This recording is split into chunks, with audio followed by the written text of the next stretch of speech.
അല്പം കൂടെ ഹാമിൽട്ടണിലെ മലയാളികളുടെ എനർജി കാണിച്ചേ. Thank you so much. ഒരുപാട് സന്തോഷം. അപ്പോ നമ്മൾ കുറെ പാട്ടുകൾ കേട്ടു, ഡാൻസ് ഒക്കെ കളിച്ച് എനർജറ്റിക് ആയിട്ട് ഇനി കുറച്ച് നേരം നിങ്ങൾക്ക് റെസ്റ്റ് എടുക്കാനുള്ള ടൈമാണ്. റെസ്റ്റ് എടുക്കാൻ പറഞ്ഞാൽ കൈക്കും കാലിനും റെസ്റ്റാണ്. പക്ഷെ നമുക്ക് കുറച്ച് നേരം ചിരിക്കാൻ റെഡിയല്ലേ? നമുക്കിനി ഇനി കുറച്ച് സമയത്തിനുള്ളിൽ കുറെ താരങ്ങൾ, നിങ്ങൾക്ക് ഇഷ്ടപ്പെട്ട കുറെ താരങ്ങൾ ഈ സ്റ്റേജിൽ വന്ന് നിങ്ങളോട് സംസാരിച്ചിട്ട് പോകുന്നതായിരിക്കും. അപ്പൊ നമ്മളെല്ലാവർക്കും ഇഷ്ടമുള്ള ഒരു കാര്യമാണ് രാവിലെ എഴുന്നേറ്റാൽ ന്യൂസ് കാണണം എന്നുള്ളത് അല്ലേ? രാവിലെ എഴുന്നേറ്റാൽ അല്പം ന്യൂസ് കാണണം.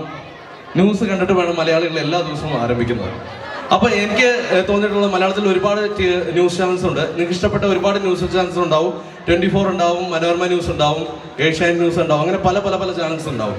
പക്ഷെ എനിക്ക് ഇഷ്ടപ്പെട്ട ഒരു ചാനൽ എന്ന് പറഞ്ഞാൽ 24 ചാനലാട്ടോ. തുടങ്ങാം.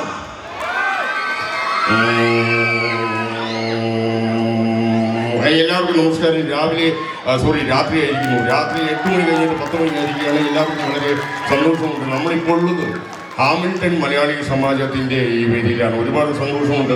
ആ സമാജത്തിൻ്റെ എല്ലാവരുടെ എനർജറ്റിക് ആയിട്ടുള്ള ഡാൻസും പാട്ടുകളൊക്കെ നടന്നുകൊണ്ടിരിക്കുന്നു. ആ ഒരു വേളയിൽ ഇപ്പോൾ കിട്ടിയ വാർത്ത ഞാൻ വായിക്കുകയാണ്. നമ്മുടെ ന്യൂസിലാൻഡിലെ ജനങ്ങൾക്കൊരു സന്തോഷ വാർത്ത. ന്യൂസിലാൻഡിൽ KSRTC ആരംഭിക്കാൻ പോകുന്നു എന്ന് പിണറായി വിജയൻ പറഞ്ഞിരിക്കുകയാണ്. അതിൻ്റെ തത്സമയ ദൃശ്യങ്ങളും അതിൻ്റെ ഉദ്ഘാടന വേളയിലേക്കാണ് നമ്മളെല്ലാവരും കൊണ്ടുപോകുന്നത്. ന്യൂസിലാൻഡിലെ ജനങ്ങൾക്ക് സ്വന്തമായ ഒരു KSRTC ബസ് നൽകിയിരിക്കുകയാണ്. അതിൻ്റെ കൂടുതൽ വിവരങ്ങൾ നമ്മുടെ ഗതാഗത മന്ത്രിയായ നമ്മുടെ ഗണേഷ് കുമാർ നമസ്കാരം. എങ്ങനെയാണ് ഇങ്ങനത്തെ ഒരു തോട്ടിലേക്ക് വരാൻ കാരണം? ഇന്ന് ഉദ്ഘാടന വേളയിൽ എന്താണ് പറയാനുള്ളത്? KSRTC ബസ്സുകളൊക്കെ ഹാമിൽട്ടണിൽ എത്തിയോ? എനിക്കൊന്നും പറയാനുള്ളൂ. കേരളത്തിൽ ആർക്കും വണ്ടി ഓടിക്കാൻ അറിയാല്ല. കാരണം ന്യൂസിലാൻഡ് ഞാൻ ചെന്നപ്പോൾ പല ആളുകളും എനിക്ക് മെസ്സേജ് അയച്ചു, ചേട്ടാ എനിക്ക് ഫോൺ അടിക്കാൻ പറ്റുന്നില്ല. ന്യൂസിലാൻഡിൽ റോഡുകളിൽ ഫോൺ അടിക്കാൻ പറ്റുന്നില്ല. അത് വല്ലാത്തൊരു ബുദ്ധിമുട്ട് പറയുന്നു. അപ്പോൾ ഞാൻ വിചാരിച്ചു KSRTC സംവിധാനം ഉണ്ടാക്കണം. KSRTC സംവിധാനത്തിലൂടെ എല്ലാവർക്കും ഫോൺ അടിക്കാനുള്ള സംവിധാനം ഞാൻ ഉണ്ടാക്കും. മാത്രമല്ല ഏത് മുക്കിലും മൂലയിലും ജംഗ്ഷനിലും എല്ലായിടത്തും മലയാളികൾക്ക് ഫോൺ അടിക്കാനുള്ള സൗകര്യം ഞാൻ ഈ KSRTCയിലൂടെ നടത്തപ്പെടുകയാണ്. അത് നല്ലൊരു ആളുകളുടെ എനർജി കണ്ടാൽ അറിയാം നിങ്ങൾ എല്ലാവരും KSRTC ആഗ്രഹിക്കുന്നു എന്നുള്ളത്. അപ്പോൾ എന്തായാലും വളരെ സന്തോഷമുണ്ട്. KSRTC ഒരു നല്ലൊരു തുടക്കം കുറിച്ചിരിക്കുക. ഗതാഗത മന്ത്രിയായ ശേഷം ഒരുപാട് മാറ്റങ്ങളാണ് നിങ്ങളിപ്പോൾ വന്നുകൊണ്ടിരിക്കുന്നത് ന്യൂസിലാൻഡിലെ മലയാളികൾ. അതൊന്ന് ചോദിച്ചോട്ടെ, ഈ KSRTC ബസ്സുകൾ എന്ത് ഇന്ധനത്തിലാണ് വർക്ക് ചെയ്യുന്നത്? പല രീതിയിലുള്ള ഇന്ധനങ്ങളുണ്ടല്ലോ. പെട്രോളുണ്ട്, ഡീസലുണ്ട്, പല രീതിയിലും. പക്ഷേ ഞാൻ ന്യൂസിലാൻഡിൽ വന്നപ്പോൾ ഞാൻ ഏറ്റവും കൂടുതൽ കണ്ടത് പശുക്കളെയാണ്.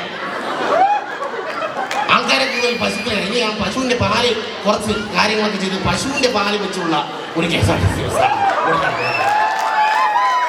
കാരണം ഈ ഇവിടെയുള്ള എല്ലാവരും കണ്ടത് പശുവിൻ്റെ പാല് വളരെ നല്ല പാലാണ്. വളരെ നല്ല രീതിയിലുള്ള പാല്. അതിൽ നിന്ന് വേർതിരിച്ച പല രീതിയിലുള്ള ഇന്ധനങ്ങൾ ഉണ്ടാക്കാനുള്ള സംവിധാനം ഉണ്ടാക്കാം. അപ്പോൾ എൻ്റെ കറവക്കാരൻ ഇവിടെ എൻ്റെ കൂടെയുണ്ട്. ജാഫറിക്ക് പശുവിനെ കറന്നുകൊണ്ടിരിക്കുകയാണ്. പെട്രോൾ നമ്മളെ കറന്നുകൊണ്ടിരിക്കുകയാണ്. ജാഫറിക്ക്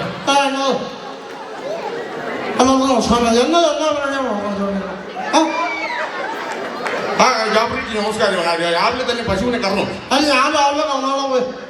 അത് എത്ര ലിറ്റർ പാലാണോ? അതേ ഞാൻ ഇവിടുത്തെ ക്യാമറ പിടിച്ചോടിക്കും. നീ എന്നോട് കുറേ നേരം തന്നെ നോക്കിക്കൊണ്ടിരിക്കണോ? നീ നമ്മളെ ചുരുക്കണമെന്നോ? നല്ല പാലാണ്. ന്യൂസിലാൻഡിലുള്ള പാലുണ്ടല്ലോ, നല്ല പാല്. ഈ ചേട്ടനും ഒന്നാണ്ടല്ലോ. ആ ന്യൂസിലാൻഡിലെ പാല് കുടിച്ച് അദ്ദേഹത്തിന് മുഖം ഇങ്ങനെ ചുവന്ന് തൊടുത്തു വന്നുണ്ട്. എന്നതാ എന്നോട് നമ്മൾ ചിരിക്കണത്? എനിക്കൊന്നും പറയാം. നീ കുറെ നേരത്തെ ഒരുത്തന്നെ ഒരു പെണ്ണിട്ട് പറഞ്ഞാൽ നീ എന്താണ് അവൻ്റെ പറഞ്ഞാൽ? എന്തായാലും നമ്മുടെ ജാഫറിക്ക് വേഗം കൂട്ടിലാണെന്ന് തോന്നുന്നു. എന്തായാലും ആ കാര്യത്തിലേക്ക് കിടക്കണ്ട.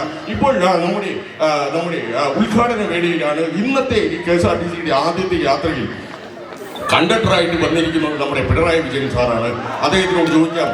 നമുക്ക് കണ്ടക്ടറായി നമ്മുടെ പിണറായി വിജയൻ സാറിനെ വേദിയിലേക്ക് ക്ഷണിക്കുന്നു.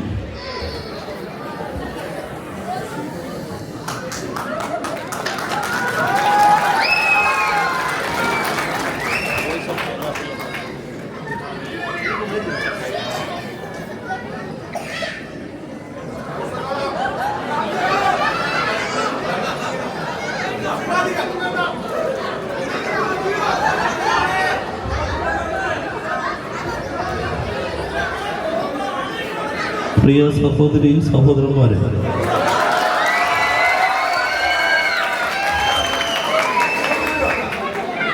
എനിക്കിപ്പോൾ തോന്നുന്നത് പശുക്കളെക്കാൾ കൂടുതൽ കുറുക്കന്മാരാണ് ഇവിടെ ഉള്ളത്. എന്തൊരു കൂരാണത്!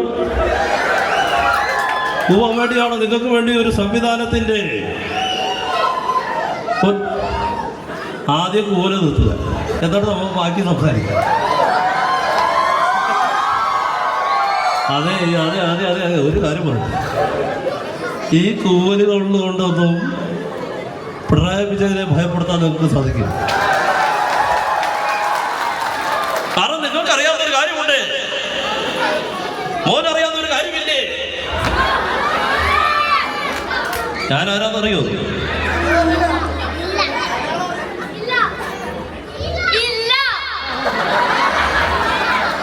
ഒരു മുഖ്യമന്ത്രിയുടെ ഏറ്റവും വലിയൊരു ഗതികേടാണ് നിങ്ങൾ കണ്ടുകൊണ്ടിരിക്കുന്നത്. കേരള മുഖ്യമന്ത്രി അറിയാതെയാണോ നിങ്ങൾ ഇത്രയും? നീ എത്ര ക്ലാസ്സിലാണ് പഠിക്കുന്നത്?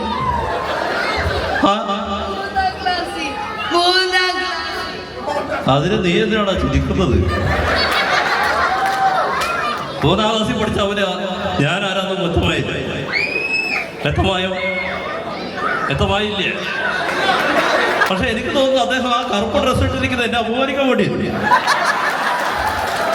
എന്തിനാണ് ആ കറുപ്പ്?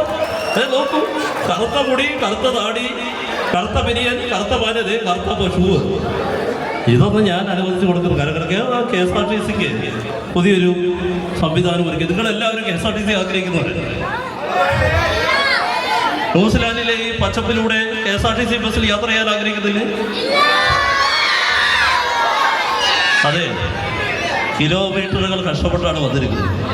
എത്ര കാശ് മുടക്കിയിട്ടാണ് ഈ പരിപാടിക്ക് വന്നത് നിങ്ങൾക്ക് അറിയൂ? 1 ലക്ഷം. ന്യൂസിലാൻഡിലെ വിദ്യാർത്ഥികളോട് എനിക്കൊന്നും പറയാനില്ല. കാരണം ഇങ്ങനെ അവർ പറയണമെങ്കിൽ അവരുടെ മാതാപിതാക്കളെയാണ് സംസാരിക്കുന്നത്. എന്തായാലും വളരെ നല്ലൊരു സംവിധാനത്തിലേക്ക് കടക്കുന്നു ഇത്. അല്ല, ഇറങ്ങിയപ്പോൾ നല്ല ആവേശത്തിൽ ഇറങ്ങി. ഇനി എങ്ങനെയാണ് കയറുക? കയറാനൊരു അവസരം അക്ബർ ഉണ്ടാക്കി തരുമോ? അയ്യോ, ഇങ്ങനെ കയറും. വളരെ നന്ദിയുണ്ട്. അവിടെ നിൽക്ക്, വരൂ. എന്ത് കേട്ടാൻ വേണ്ടി കേട്ടാനോ? താഴ്ത്തൊന്നും കയറാൻ കഷ്ടപ്പെടുന്നു. ഞാൻ ചോദിച്ചതിനോ? ഒരു മുഖ്യമന്ത്രിയെ കൈപിടിച്ച് ഉയർത്തുമ്പോൾ പല രീതിയിലുള്ള കാര്യങ്ങൾ ശ്രദ്ധിക്കട്ടെ. എനിക്ക് തോന്നുന്നു ഇദ്ദേഹം വലത്തെ കൈ കൊണ്ടാണ് എന്നെ കൈപിടിച്ചത്. എനിക്ക് വലത്തെ കൈ ഇഷ്ടപ്പെടുന്നത് അറിഞ്ഞൂടെ? ഞാൻ അടുത്ത കൈയിലും കൂടുതൽ ഉപയോഗിക്കുന്നത്. ബൈക്ക് വലത്തെ കയ്യിലാണ് പിടിച്ചത്. പക്ഷെ ഞാനിപ്പോ അടുത്ത കൈയിലല്ല ഉപയോഗിക്കുന്നത്. അതെ, അദ്ദേഹം വേറെ ലെവലാട്ടോ. കൗണ്ടറിന് മേലെ കൗണ്ടർ അടിക്കുന്നത്. ശരിക്കും അത് പാട്ടുകാരനാവേണ്ട ആളില്ല. അത് നമ്മൾ ശ്രദ്ധിച്ചുകൊണ്ടിരിക്കുക. എന്തായാലും ഈ KSRTC ബസ് ഉദ്ഘാടനം ചെയ്തതായിട്ട് പറയുകയാണ്. എല്ലാവർക്കും എൻ്റെ സ്നേഹാഭിവാദനങ്ങൾ.